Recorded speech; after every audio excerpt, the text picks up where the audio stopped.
February 9th, 2135, orbit of Guarani 54, the silence.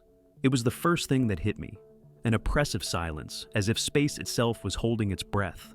I looked out the ship's window, and all I saw was that colossal, red, pulsating planet, covered in veins and grooves like decaying living flesh.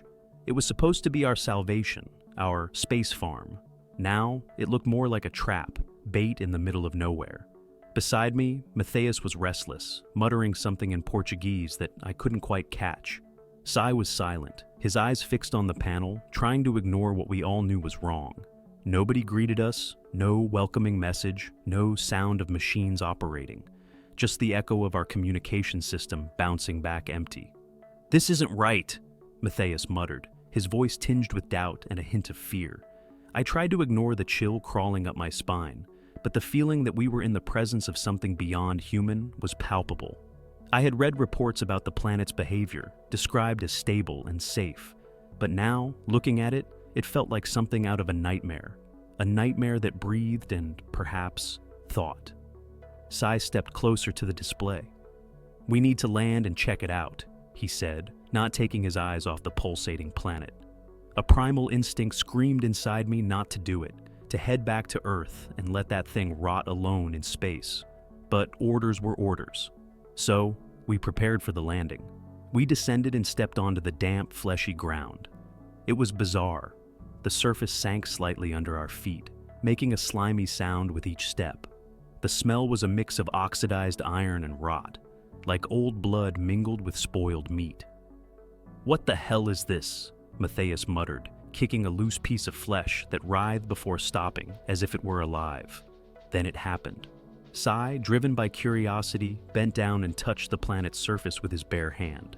A split second later, I saw him being yanked forcefully into the living flesh, his screams muffled as he was consumed by the planet in a matter of seconds. Matthias and I were paralyzed, unable to react. "Run!" I shouted, grabbing Matthias by the arm. We sprinted back to the ship, the ground writhing beneath our feet like an animal awakening from a deep slumber. That's when the soldiers appeared. Grotesque creatures made of the planet's own flesh, with vacant eyes and disfigured mouths that seemed to scream but emitted no sound. They carried crude weapons, but their intentions were clear. Matthias pulled out his laser gun and started firing. The beams cut through the air with a sharp sound, hitting the soldiers, who exploded into chunks of flesh. But they kept coming, like an unrelenting swarm of biological horrors emerging from every direction. It was a desperate fight, each second drawing us closer to being swallowed by the living planet. Matthias was a few meters ahead of me, shooting frantically at the soldiers while I tried to hold them off on the right flank. The sound of the laser shots was deafening, almost drowning out the irregular pulsing of the planet beneath us. But it was futile. Each soldier destroyed seemed to be replaced by two more, all rising from the depths of the fleshy ground, as if they were spat out by the very earth. That's when I felt something cold grab my leg. I looked down and saw a dark red, viscous tentacle wrapping around my ankle. It began to pull, and I fell to the ground, my face slamming into the wet, organic surface. The smell was unbearable, like fresh blood mixed with rotten flesh. Matthias turned and shouted my name, running toward me, but before he could reach me, another tentacle emerged, this time grabbing his arm.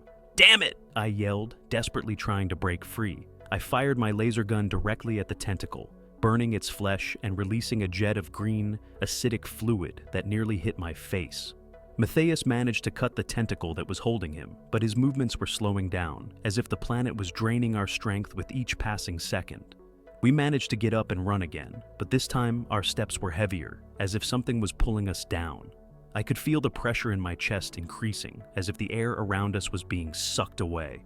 My body was drenched in sweat inside the suit, each breath becoming a battle. "We need a plan, Joe," Matthias shouted between gasps, his voice filled with desperation. "Fighting this thing is pointless. We need to get to the ship and take off now," I shouted back, trying to find a safe direction amidst the carnage surrounding us. But before we could take a few more steps, something massive emerged in front of us. It was a gigantic creature, a biological abomination with multiple arms made of flesh and disfigured faces protruding from every direction of its body, each with a look of pure hatred. Matthias didn't hesitate. He raised his weapon and fired repeatedly, but the creature seemed to absorb the shots, as if each laser beam was merely food for it. I felt a rising panic, something deeper than ordinary fear. It was a feeling of insignificance, of being in front of something far beyond our understanding.